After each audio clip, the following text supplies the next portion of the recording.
Hey YouTubers, this is Adam here at Heaven's Farm. I don't know if y'all, it's been a while, it's been 7 months. Well, I've had the heart surgery.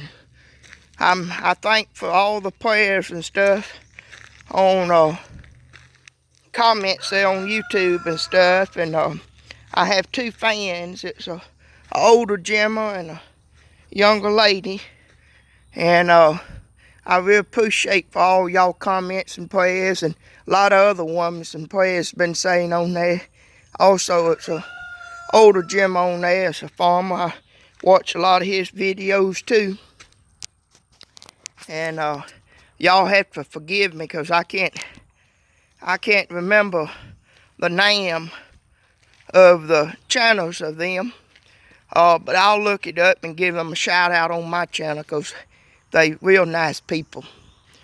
But yeah, Mama did post that last video of them pictures and photos and stuff. This just gonna be a video walking around the farm. But she did post that.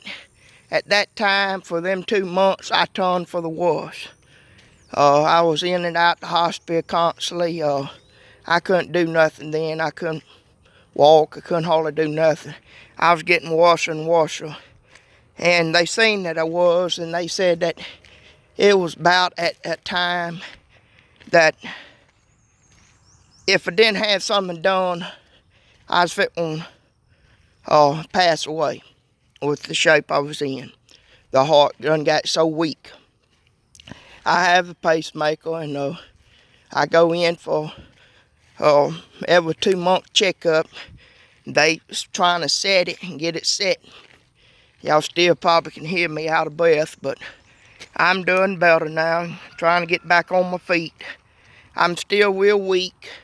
I can't do much at times, probably 35, 45 minutes, and I have to go in, rest a little bit.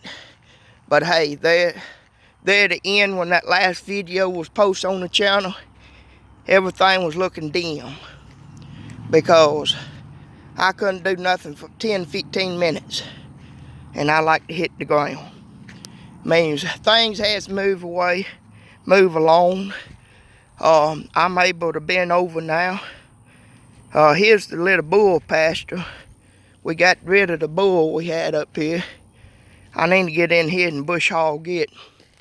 And that up there, I call that the old cotton field. Cause right over there used to be an old house with a black couple live in it.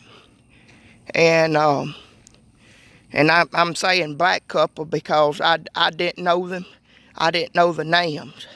I just know the story from my granddaddy and the story from my granddaddy and the man that used to own this land. This all used to be Mr. Gordon's. I believe his name was J.R. Gordon's. And this gravel road, he owned both sides of it, all the way down to Hannah Heights. And he owned thousands. It was 1,000 acres. But before he died, he split it up in lots. And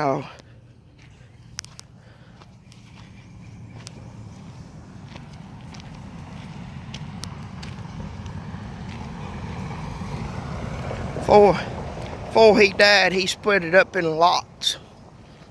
And this is one of my bean fields that we plant. I've been known around here, around my county, as Mississippi pea farmer. Every year we've planted about 5, 6 acres of peas.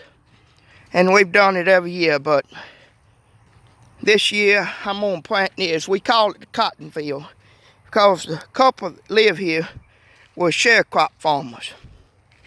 And that old house was right here. That's why I keep it cut out by the old pin oak. And anyways, they took care, they helped Mr. Gordon. He was a farm hand. And Mr. Gordon stuff had a little house there. And the man add on to it and build on to it. And him and his wife stayed in there to their death. They stayed there years after Mr. Gordon passed away. And Papa was real close with Mr. Gordon. Papa used to work for Mr. Gordon. Used to drive a milk truck and stuff. Mr. Gordon had a big dairy farm here. And he bred horses here too. And I mean, this was a big farm. Went all the way, you go down the highway about 6 miles, you'll get to the bridge. Yakanuk Bridge, Yakanuk River. Well, from there all the way up to this gravel road right here was all Mr. Gordon's. And that side there was all his up to the edge of Ethel. And the edge of Ethel, and that's about a mile up yonder way. And anyways, but the couple lived there and they took care of the farm. And all that up there, that's another big field. Somebody else owns it. We sold that 7 years back ago. It's about 150 acre lot up through there. 150 acres. And we sold that. And that used to be the cotton field. And up there where y'all seen that patch used to come right here. This bull shed was about right down through there all the way up. They used to have cotton too. And that's why I call it the old cotton field. But the black Jimmer, he got older, up into his 60s and 70s, and Mr. Gordon and them was still gone, and Papa sold him that little lot there for him and his wife to live on.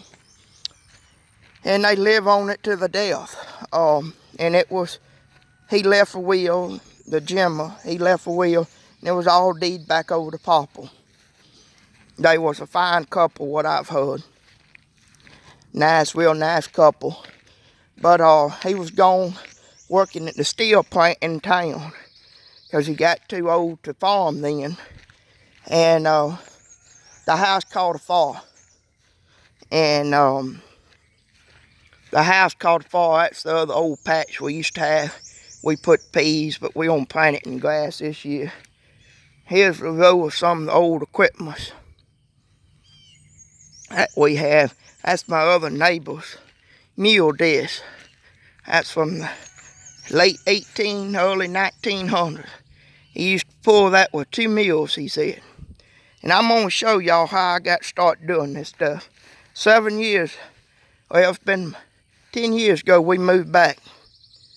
6 years ago, I talked to my neighbor. Now this is his mule disc.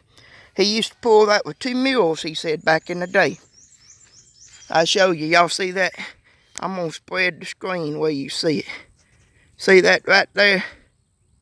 That's a Craftsman LTD 2000 mower.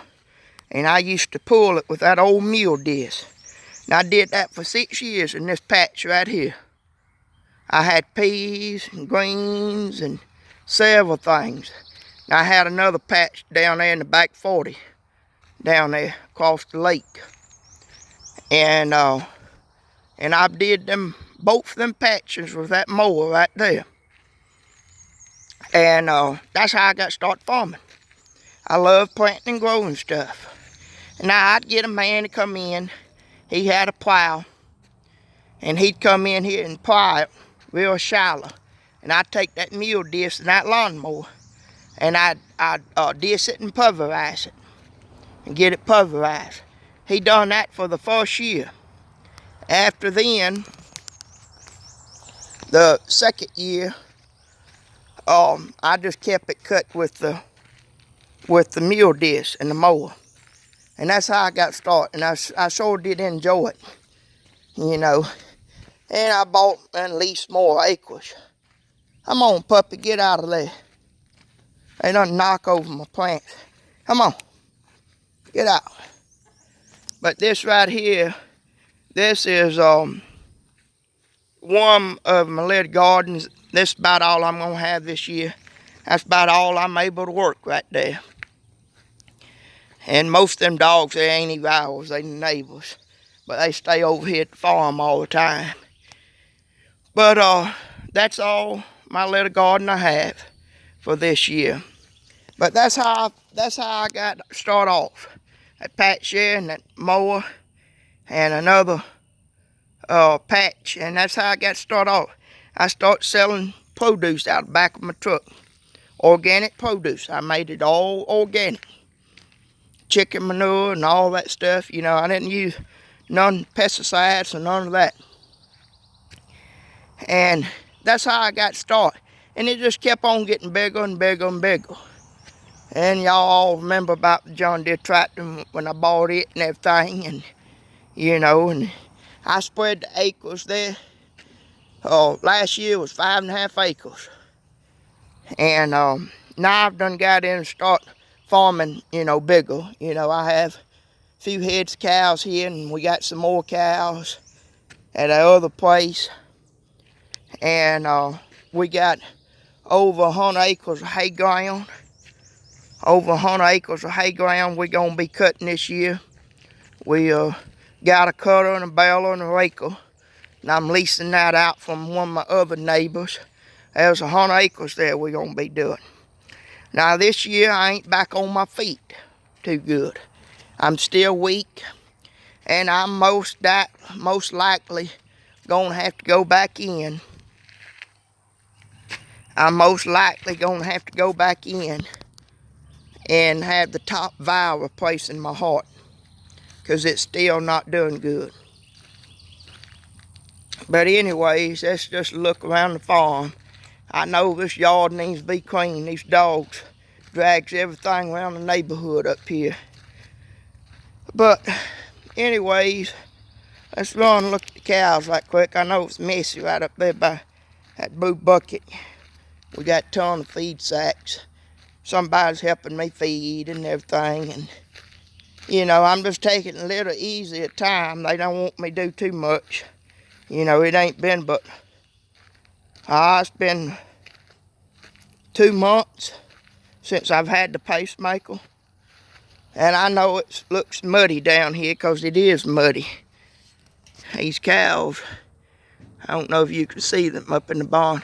Come here, Roxanne. Come here, Rosie. We'll go in here and walk in here and talk to them. But yeah, the black couple used to live up there. And he worked for Mr. Gordon. And Mr. Gordon let them live up there and live in that house and everything. You know, he was, I guess, sharecropper. And but you know, I just think that's a neat little story about that in that corner up there. That's why I always call that pea field the cotton field. Because it, you know, it reminds me of that story. Now here's the cows. The one's coming towards me. That's Rosie. We call her Rosie because she's anything besides a bed of roses. She's the opposite. I've got her tamed down a good bit since we bought her from the sale barn. I went up there and like to fell out at the sale barn before I had my operation. I went up there and there's some nice folks up there at Tyler County sale barn. I gave them my bid number and showed them what cows we want, and they ended up getting me a little group of cows and bought them. And I had Mama go through there and give them a check for what we bought them for, the amount that we paid. But the other one that's hiding a head showing her rear end, trying to climb that bale stack, is Roxanne. Now I bought her at 3 days old. She's a Black Angus. Now the other one right here, number 19, had number 19 tag on it. She's part Black Angus and part Brangus. They say, my neighbor says that's a good breed of cow. But anyways, I got them. I got that 100-acre hay ground. Excuse me. Plus I have some acres, some good many acres of hay ground on the trace that we're going to do. And this year I ain't really able to do it all by myself. Means we just, I'm going to have a man come in. He's going to come in. And we got hay baler and cutter and raker And that'll all be in a future video I'll show y'all. But anyways, we got it. But I got a man I know real well. Used to farm. And, well, he still does farming. He's a cattle farmer. And he does hay. And, anyways, he's going to come out. And he used to cut that land years ago before I got a hold of it. I'm leasing it. And, anyways, he's going to come out and cut and bale it and rake it.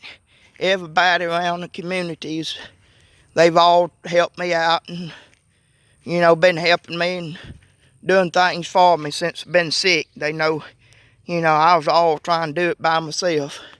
We got good loving neighbors around here. And, you know, it's a hard thing to find, you know, people like it used to be in the old days. Old days, you help your neighbors out.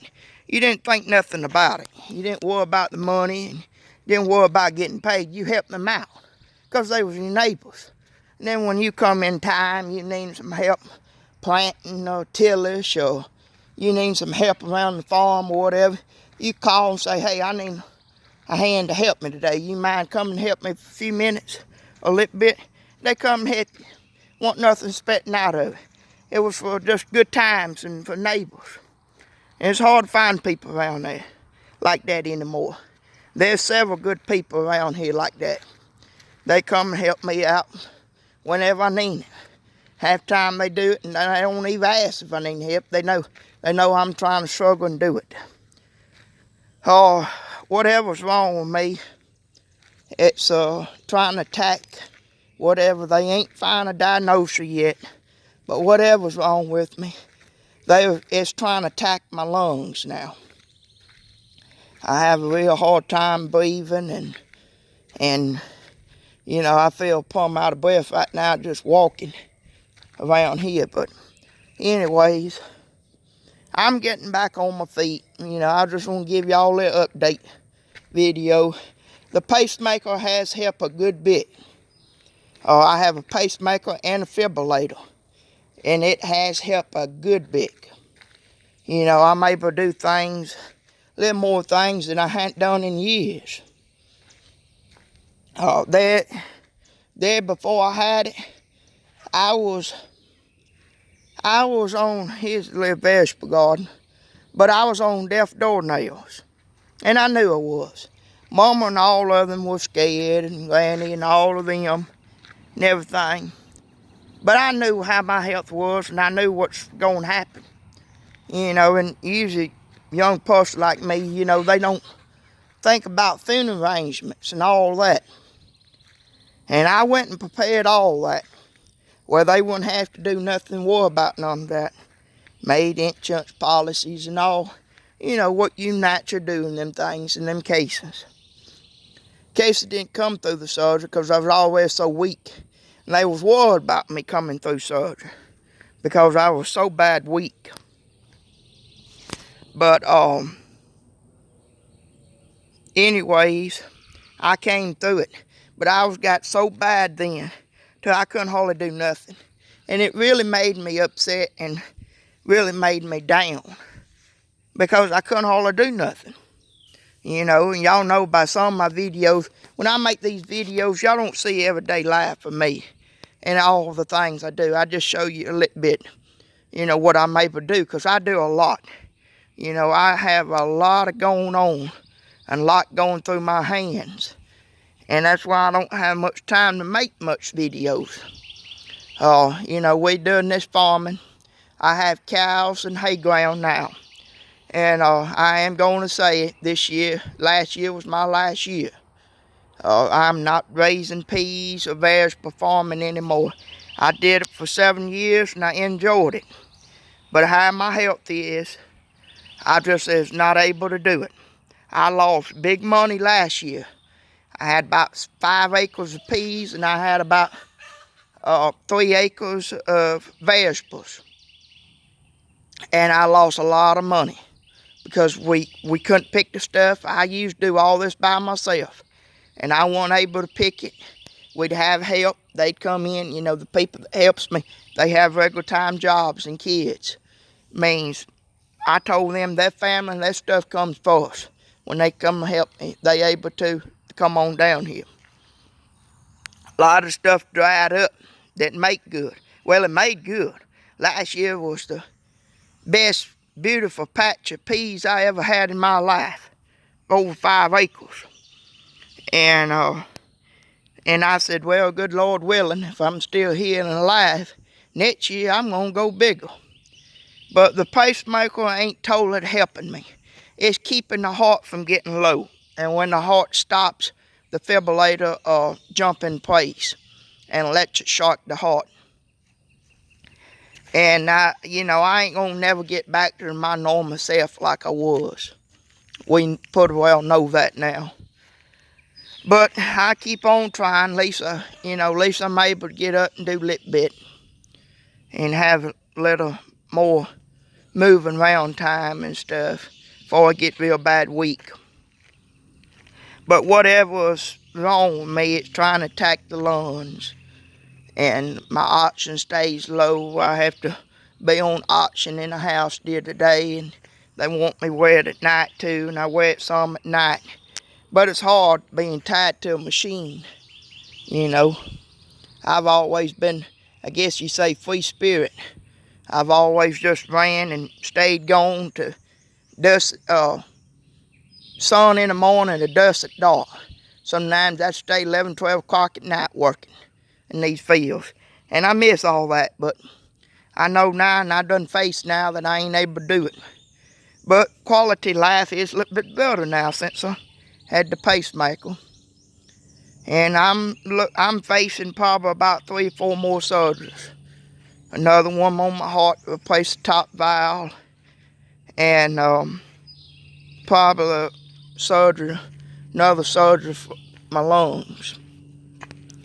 But hey, I'm here, I'm still alive, and I'm still going.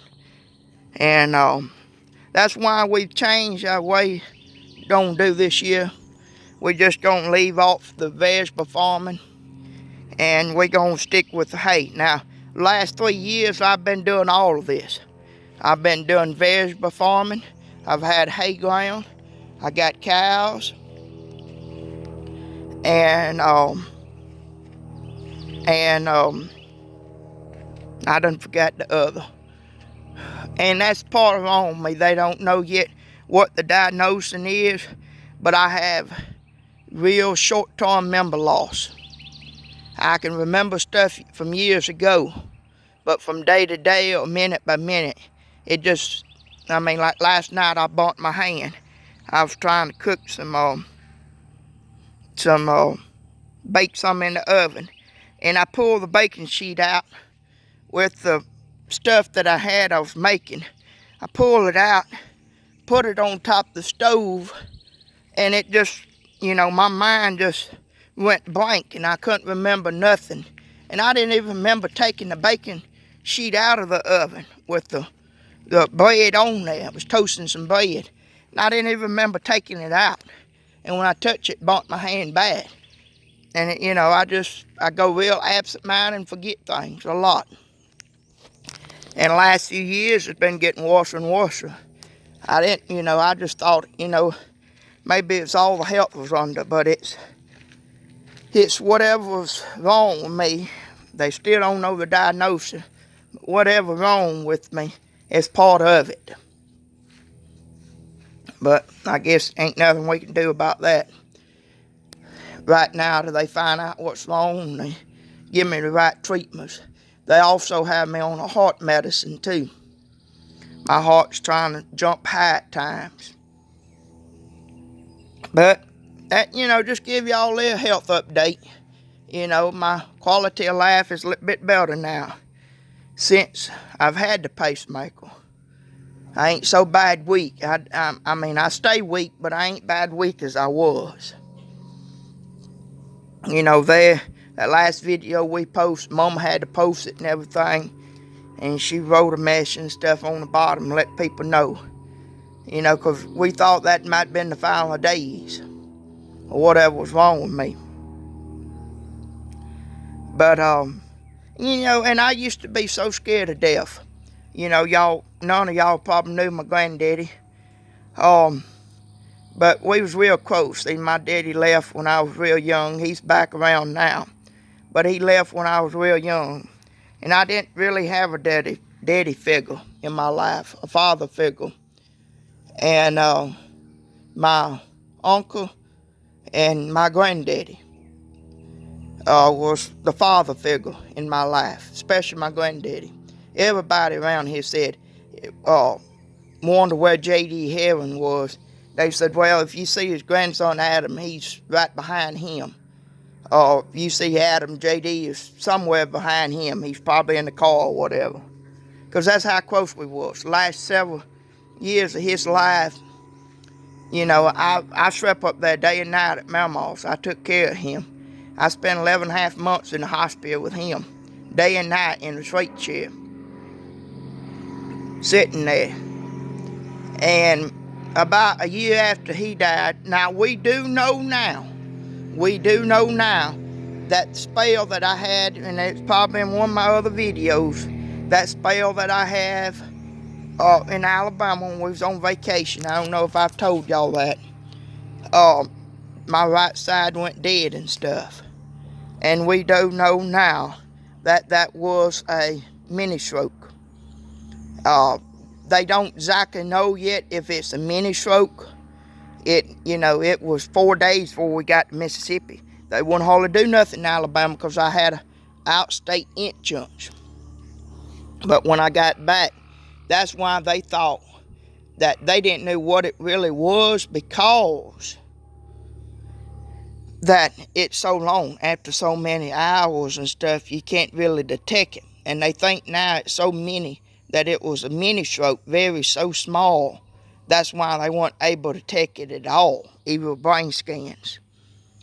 Means we don't know if all this stuff is part of a stroke or what, but they do know that I did have a mini stroke, that was it.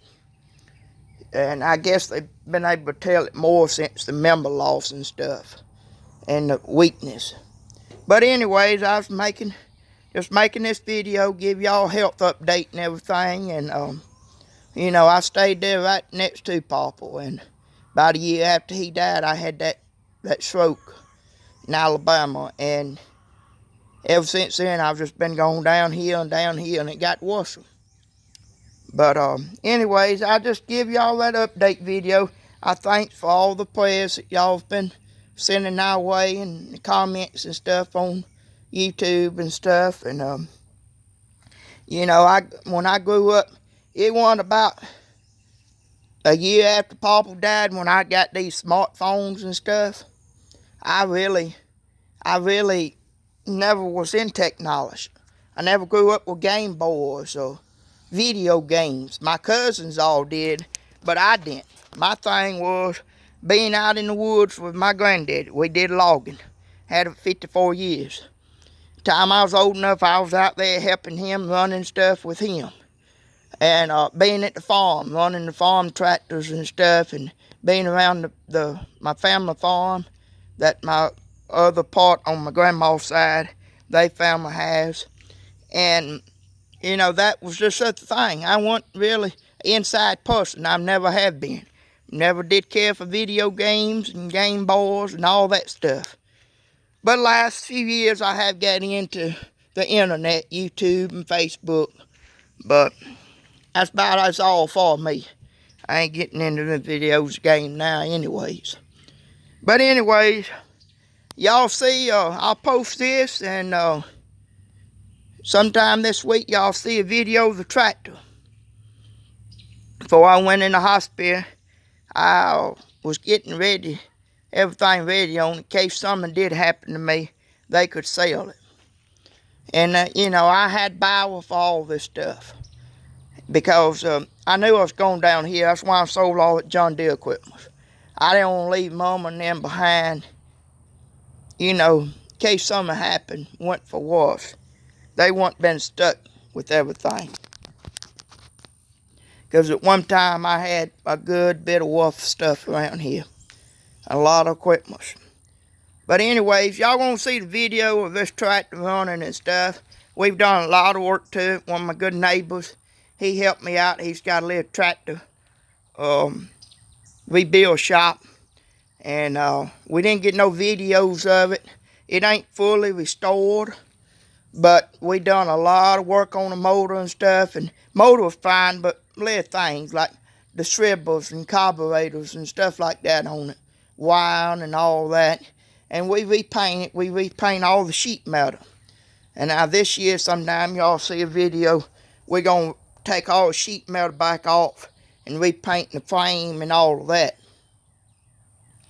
Y'all can tell one of my other videos, the 235 Massey Ferguson, probably the video we was feeding hay out, that it was real rusky and stuff and running unsmooth. And it still have about 2 hours running. It still starts sputtering and spacking a little bit. But, you know, it don't last long as it did. But we getting all the quartz work out of it. But y'all stay tuned. We got more videos coming. And we thank y'all for hanging in there with us and while we went through the journey that we did. And we just hope and pray the good Lord willing now they'll find out what's wrong. The doctors will find out what's wrong and get us through the battle that I'm going through. And that's all we can do. You know, it's in the hands of the good Lord above. But we thank all y'all. Y'all stay tuned. We got more videos coming. I'm going to try to get back in the game again.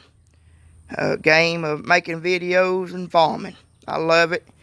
You know, I've had a bunch of people ask me what I did.